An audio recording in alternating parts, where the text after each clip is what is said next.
This morning, we had a very heroic act from some of our officers.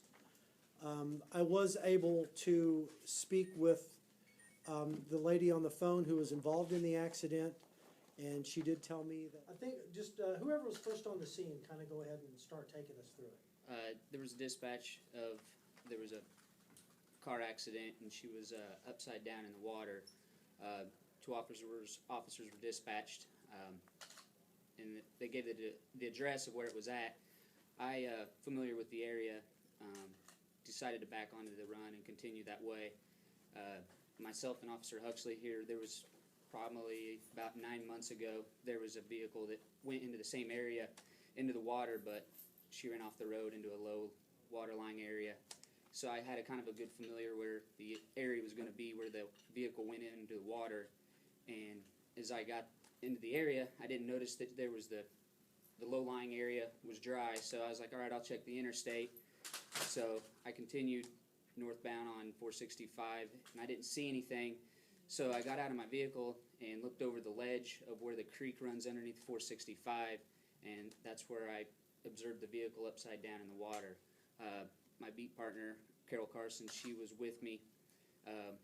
We got out, went down to the creek. I took my gun belt off and proceeded to get into the water.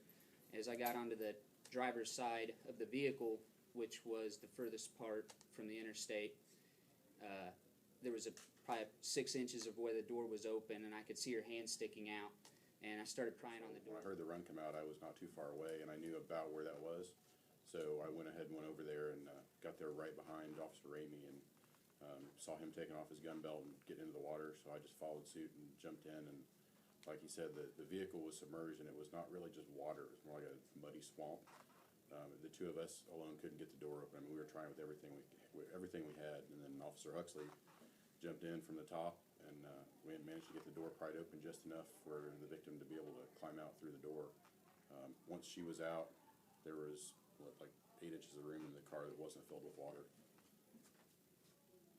So did you guys have to go underneath the water to get under there, or could you still reach everything with your heads above the No, water? on that side of the vehicle, it was about waist deep where I was at.